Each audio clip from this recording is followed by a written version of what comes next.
Hola a todos, hoy les vengo trayendo un vídeo fuera de los que yo suelo hacer, les vengo trayendo otro vídeo relacionado al terror por este mes de octubre. Recuerden que si hay muchas personas escuchando las leyendas, procuren hablar para evitar interrumpir a los oyentes. Para una mejor experiencia, usen audífonos y tengan sus luces apagadas. Dicho eso, vamos con las historias. Habita entre la maraña espesa de la selva virgen, en las cumbres de la llanura. Con la única pata que tiene avanza con rapidez asombrosa. Es el endriado más temido por colonos, mineros, cazadores, caminantes, agricultores y leñadores.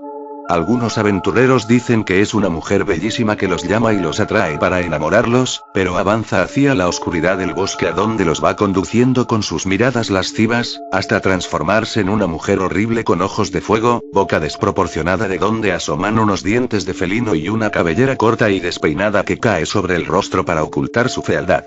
En otras ocasiones, oyen los lamentos de una mujer extraviada. La gritan para auxiliarla, pero los quejidos van tornándose más lastimeros a medida que avanza hacia la víctima, y cuando ya está muy cerca, se convierte en una fiera que se lanza sobre la persona, le chupa la sangre y termina triturándola con sus agudos colmillos.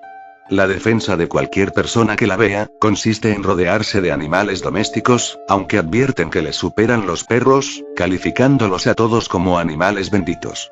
Se dice que este personaje fue inventado por los hombres celosos para asustar a sus esposas infieles, infundirles terror y al mismo tiempo, reconocer las bondades de la selva. Cuentan que en cierta región del Tolima Grande, un arrendatario tenía como esposa a una mujer muy linda y en ella tuvo 3 hijos. El dueño de la hacienda deseaba conseguirse una consorte y llamó a uno de los vaqueros de más confianza para decirle: vete a la quebrada y escoge entre las lavanderas la mejor. Luego me dices quién es y cómo es. El hombre se fue, las observó a todas detenidamente, al instante distinguió a la esposa de un vaquero compañero y amigo, que fuera de ser la más joven, era la más hermosa. El vaquero regresó a darle al patrón la filiación y demás datos sobre la mejor. Cuando llegó el tiempo de las vaquerías, el esposo de la bella relató al vaquero emisario sus tristezas, se quejó de su esposa, pues la notaba fría, menos cariñosa y ya no le arreglaba la ropa con la misma asiduidad de antes. Vivía de mal genio, era déspota desde hacía algunos días hasta la fecha. Le confesó que le provocaba irse lejos, pero le daba pesar con sus hijitos. El vaquero, sabedor del secreto, compadecido de la situación de su amigo, le contó lo del patrón, advirtiendo no tener él ninguna culpabilidad. El entristecido y traicionado esposo le dio las gracias a su compañero por su franqueza y se fue a cavilar a solas sobre el asunto y se decía: si yo pudiera convencerme de que mi mujer me engaña con el patrón, que me perdone Dios, porque no respondo de lo que suceda. Luego planeó una prueba y se dirigió a su vivienda. Allí le contó a su esposa que se iba para el pueblo porque su patrón lo mandaba por la correspondencia, que no regresaba esa noche. Se despidió de beso y acarició a sus hijos. A galope tendido salió por diversos lugares para matar el tiempo. Llegó a la cantina y apuró unos tragos de aguardiente. A eso de las 9 de la noche se fue a pie por entre el monte y los desechos a espiar a su mujer. Serían ya como las 10 de la noche, cuando la mujer, viendo que el marido no llegaba, se fue para la hacienda en busca de su patrón. El marido, cuando vio que la mujer se dirigía por el camino que va al hato, salió del escondite, llegó a la casa, encontró a los niños dormidos y se acostó. Como a la madrugada llegó la infiel muy tranquila y serena. El esposo le dijo: ¿de dónde vienes? Ella con desenfado le contestó: de lavar unas ropitas. ¿De noche? Cortó el marido. A los pocos días, el burlado esposo inventó un nuevo viaje. Montó en su caballo, dio varias vueltas por un potrero y luego lo guardó en una pesebrera vecina. Ya de noche, se vino a pie para esconderse en la platanera que quedaba frente a su rancho. Esa noche la mujer no salió, pero llegó el patrón a visitarla. Cuando el rico hacendado llegó a la puerta, la mujer salió a recibirlo y se arrojó en sus brazos besándolo y acariciándolo. El enfurecido esposo, que estaba viendo todo, brincó con la peinilla en alto y sin dar tiempo al enamorado de librarse del lance, le cortó la cabeza de un solo machetazo. La mujer, entre sorprendida y horrorizada, quiso salir huyendo, pero el energúmeno marido le asestó tremendo peinillazo al cuadril que le bajó la pierna como si fuera la rama de un árbol. Ambos murieron casi a la misma hora. Al vaquero le sentenciaron a cárcel, pero cuando salió al poco tiempo, volvió por los 3 muchachitos y le prendió fuego a la casa. Las personas aseguran haberla visto saltando en una sola pata, por sierras, cañadas y caminos, destilando sangre y lanzando gritos lastimeros. Es el alma en pena de la mujer infiel que vaga por montes, valles y llanuras, que deshonró a sus hijos y no supo respetar a su esposo.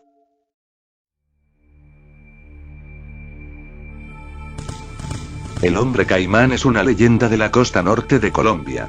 La popularísima canción colombiana Se va el caimán de Crescencio Salcedo, también tiene su origen en este relato. Este es el caimán, que dice toda la gente. Este es el caimán, un caimán inteligente. Sí, mi amigo. Esta historia empezó aquí mismo. Y el que es hoy el hombre caimán se sentaba allí, donde está usted ahora dispuesto a tomarse un vaso de ron, un queso y por último, su plato de arroz con coco. Miraba siempre hacia la orilla opuesta del río y cuando adivinaba la presencia de alguien al otro lado, apuraba su arroz y desaparecía en el agua. ¿Que por qué hacía todo esto? No se desespere, amigo, termine de tomarse su ron y escuche, que este cuento apenas lo empiezo. Es una historia de amor, como todas, con la diferencia que el hombre salió mejor librado que cualquiera, a pesar de todas las adversidades. Así que si va a pedir otro trago, hágalo de una vez, que yo aquí empiezo mi relato y no paro hasta el final. Un hombre, alegre y despreocupado, viajaba continuamente de Pinillos a Magangué vendiendo toda suerte de alimentos y frutas hermosas. A grandes voces y en medio del jugueteo entre él y las gentes de por aquí, el hombre divertía a todos con sus historias absurdas de cómo adquiría los productos, hasta el punto de convencer a los compradores de que lo que se llevaban eran objetos maravillosos.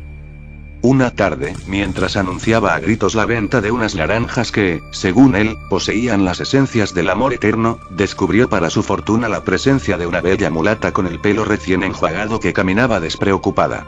El hombre entabló conversación con la muchacha y rápidamente, ambos se vieron profundamente atraídos. Ella se llamaba Roquelina y era la hija de un severo e inabordable comerciante de arroz. Sus hermanos, que jugaban el secreto papel de vigilantes de los pasos de la muchacha, al darse cuenta de que Roquelina era atraída cada vez más por las frases pomposas del hombre, dieron la voz de alarma a su padre. Así pues, amigo, cuando el hombre apareció como de costumbre con sus alaridos y sus productos de otro mundo y se precipitó feliz a saludar con canciones a su querida Roquelina, se encontró frente a la presencia poco amable de su imposible suegro. Aquí el que vende soy yo, le dijo tajantemente el padre.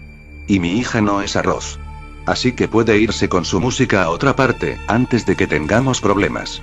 O yo no sé. Y sin agregar una palabra más, tomó a Roquelina del brazo y la arrastró con él. Fue desde ese momento cuando el hombre empezó a venir todos los días a esta tienda, a pedir el mismo ron, el mismo queso y el mismo arroz con coco y a mirar hacia el río. ¿Por qué? Rápidamente lo fui entendiendo. Aquí los hombres se bañan en esta orilla. Hacia la mitad de la corriente hay un remolino y al otro lado se bañan las mujeres. Asimismo, aquí la gente va a la necesidad en el agua y se cobra un centavo por todo. ¿Qué pasaba? Pues nada más que el hombre se había puesto de acuerdo con Roquelina para que cuando ella fuera a bañarse, él atravesara el río Ado y fuera a visitarla. Usted estará preguntando cómo haría el hombre para atravesar aquel remolino, que a primera vista se adivina no apto para seres humanos. Pues aquí es donde reside el secreto de la historia. El hombre terminaba de comerse el arroz, se metía al agua y poco a poco, su cuerpo se iba corrugando, sus brazos se encogían en pequeñas patitas, sus piernas se unían en una agitada cola y cada uno de los granitos de arroz que se había comido se iban transformando en una hilera de dientes filudísimos, hasta quedar convertido en un expertísimo caimán nadador. Así el hombre caimán atravesaba ágilmente el remolino y luego de violentos chapoteos, lograba llegar hasta donde Roquelina, quien ansiosa lo esperaba para ir a descubrir con él las profundidades secretas del río. El hombre venía aquí a diario, bebía y comía su eterna ración y se lanzaba en su viaje reptil donde su amada Roquelina. Esta visita permanente fue poniendo alerta a todos los pescadores de la zona. Una mañana, uno de los hermanos de Roquelina alcanzó a percibir la cola desenfrenada del hombre caimán rompiendo el remolino y de inmediato dio la voz de alarma. Todos los pescadores de Magangué se dieron a la caza del caimán. Pero cualquier esfuerzo era inútil. Mientras más obstinados eran los hombres tratando de aniquilar al animal, más ágil se volvía el hombre para llegar hasta la orilla de Roquelina. Tómese el otro roncito, amigo, que esta historia ya se precipita a su final y tiene que prepararse para lo que sigue. Me va siguiendo y... El papá de Roquelina, hombre ostentoso y sediento de fabricarse su propio orgullo, ubicó con exactitud el sitio por donde el caimán solía nadar y organizó un cerco para atraparlo. Una mañana, un buen número de pescadores navegaron afanosamente por estos parajes, buscando sin descanso al caimán, comandados por el padre de Roquelina. Mientras esto sucedía, el hombre de nuestra historia, sentado allí donde usted está, terminó su ron, su queso y su arroz y se fue de aquí. ¿Hacia dónde iba si todos lo buscaban? Luego lo supe. El muy vivo se echó al agua mientras todos estaban en su búsqueda, nadó agitadamente hasta el barco del papá de Roquelina y de una, se devoró todo el arroz que encontró. Acto seguido, buscó a su amada que dormitaba en el muelle. Suavemente la acomodó sobre su espalda y sin despertarla, se alejó con Roquelina en silencio. Nunca volvió a saberse de ellos. Pero, desde ese día, todos los hombres de por aquí esconden temprano a sus mujeres y se apuran a comerse todo el arroz que tengan en la olla, antes de que el hombre caimán venga y haga desaparecer mujer y granos. Este es más o menos el cuento, amigo. Lo bueno es que por aquí, desde esos días, se canta un merengue que dice: esta mañana, temprano, cuando bien me fui a bañar, vi un caimán muy singular, con cara de ser humano. Ya se da cuenta por qué es. Lo único que no puedo brindarle, amigo, es su plato de arroz con coco. Por estos días, no sé por qué, ha estado escaso por aquí. Pero... ¿no quiere que le cuente otra historia?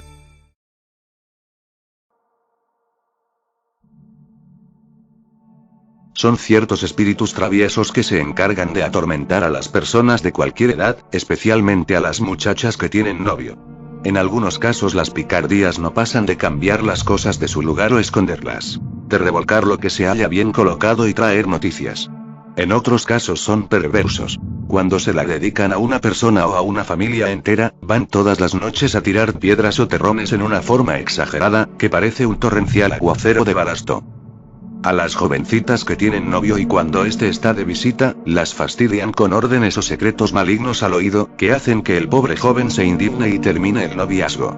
Si no está presente el muchacho o pretendiente, las perturban en la casa con órdenes y consejos, hasta que logran que no se realice el matrimonio.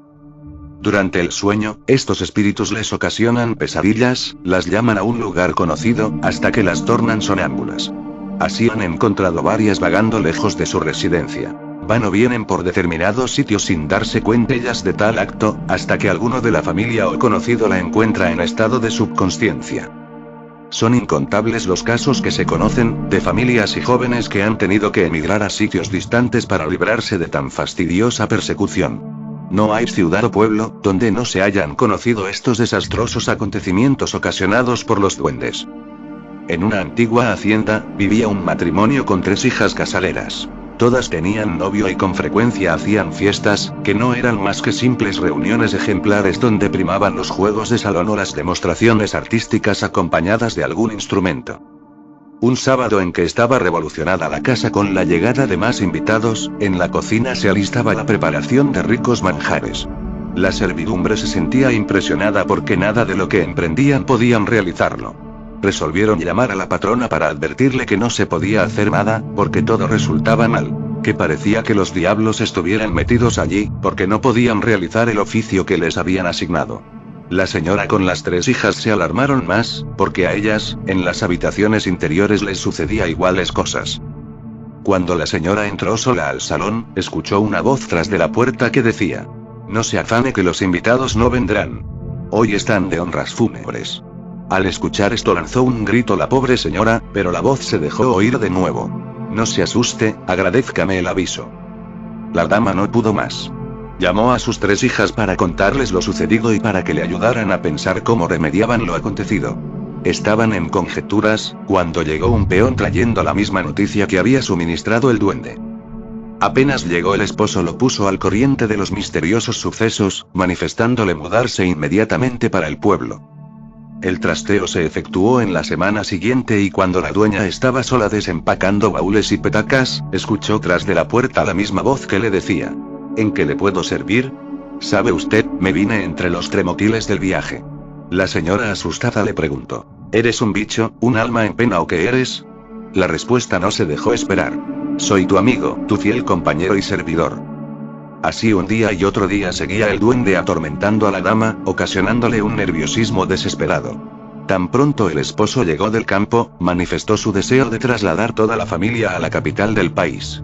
El esposo, algo contrariado porque este viaje le ocasionaba pérdidas en sus negocios, ante la apremiante situación de intranquilidad y desasosiego, tuvo que acceder.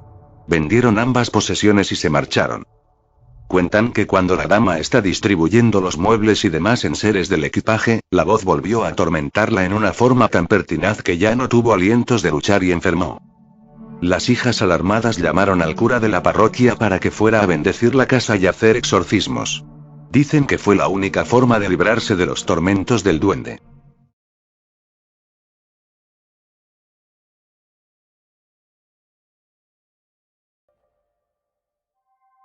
Es como una ninfa de las aguas, con aspecto de niña o de jovencita bellísima, de ojos azules pero hipnotizadores y una larga cabellera rubia. La característica más notoria es la de llevar los piececitos volteados hacia atrás, es decir, al contrario de cómo los tenemos los humanos. Por eso, quien encuentra sus rastros, cree seguir sus huellas, pero se desorienta porque ella va en sentido contrario. Cuentan los ribereños, los pescadores, los bogas y vecinos de los grandes ríos, quebradas y lagunas, que los niños predispuestos al embrujo de la madre de agua, siempre sueñan o deliran con una niña bella y rubia que los llama y los invita a un paraje tapizado de flores y un palacio con muchas escalinatas, adornado con oro y piedras preciosas.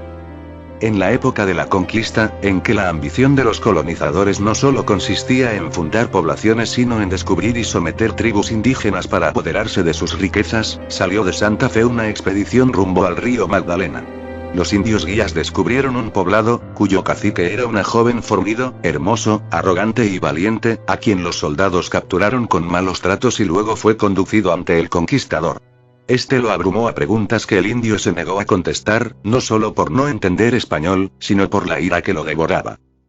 El capitán, en actitud altiva y soberbia, para castigar el comportamiento del nativo, ordenó amarrarlo y azotarlo hasta que confesara dónde guardaba las riquezas de su tribu, mientras tanto iría a preparar una correría por los alrededores del sector. La hija del avaro castellano estaba observando desde las ventanas de sus habitaciones con ojos de admiración y amor, contemplando a aquel coloso, prototipo de una raza fuerte, valerosa y noble. Tan pronto salió su padre, fue a rogar enternecida al verdugo para que cesara el cruel tormento y lo pusieran en libertad. Esa súplica, que no era una orden, no podía aceptarla el vil soldado porque conocía perfectamente el carácter enérgico, intransigente e irascible de su superior, mas sin embargo no pudo negarse al ruego dulce y lastimero de esa niña encantadora. La joven española de unos 15 años, de ojos azules, ostentaba una larga cabellera dorada, que más parecía una capa de artiseda amarilla por la finura de su pelo. La bella dama miraba ansiosamente al joven cacique, fascinada por la estructura hercúlea de aquel ejemplar semisalvaje. Cuando quedó libre, ella se acercó. Con dulzura de mujer enamorada lo atrajo y se fue a acompañarlo por el sendero, internándose entre la espesura del bosque. El aturdido indio no entendía aquel trato. Al verla tan cerca, él se miró en sus ojos, azules como el cielo que los cobijaba, tranquilos como el agua de sus pocetas, puros como las florecillas de su huerta. Ya lejos de las miradas de su padre lo detuvo y allí lo besó apasionadamente. Conmovida y animosa le manifestó su afecto diciéndole: «Huyamos. Llévame contigo, quiero ser tuya».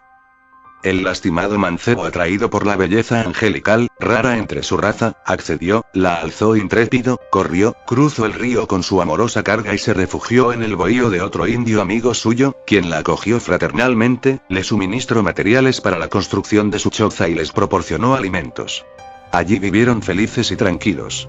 La llegada del primogénito les ocasionó más alegría. Una india vecina, conocedora del secreto de la joven pareja y sintiéndose desdeñada por el indio, optó por vengarse. Escapó a la fortaleza a informar al conquistador el paradero de su hija. Excitado y violento, el capitán corrió al sitio indicado por la envidiosa mujer a desfogar su ira como veneno mortal. Ordenó a los soldados amarrarlos al tronco de un caracolí de a orilla del río. Entretanto, el niño le era arrebatado brutalmente de los brazos de su tierna madre. El abuelo le decía al pequeñín: Morirás, indio inmundo, no quiero descendientes que manchen mi nobleza, tú no eres de mi estirpe. Furioso se lo entregó a un soldado para que lo arrojase a la corriente, ante las miradas desorbitadas de sus martirizados padres, quienes hacían esfuerzos sobrehumanos de soltarse y lanzarse al caudal inmenso a rescatar a su hijo, pero todo fue inútil. Vino luego el martirio del conquistador para atormentar a su hija, humillarla y llevarla sumisa a la fortaleza. El indio fue decapitado ante su joven consorte, quien gritaba lastimeramente. Por último la dejaron libre a ella, pero, enloquecida y desesperada por la pérdida de sus dos amores, llamando a su hijo, se lanzó a la corriente y se ahogó. La leyenda cuenta que en las noches tranquilas y estrelladas se oye una canción de arrullo tierna y delicada, tal parece que surgiera de las aguas, o se deslizara el aura cantarina sobre las espumas del cristal. La linda rubia que sigue buscando a su querido hijo por los siglos de los siglos, es la madre del agua. La diosa o divinidad de las aguas. O el alma atormentada de aquella madre que no ha logrado encontrar el fruto de su amor. Por eso, cuando la desesperación llega hasta el extremo, la iracunda diosa sube hasta la fuente de su poderío, hace temblar las montañas, se enlodan las corrientes tornándolas putrefactas y ocasionando pústulas a quienes se bañen en aquellas aguas envenenadas.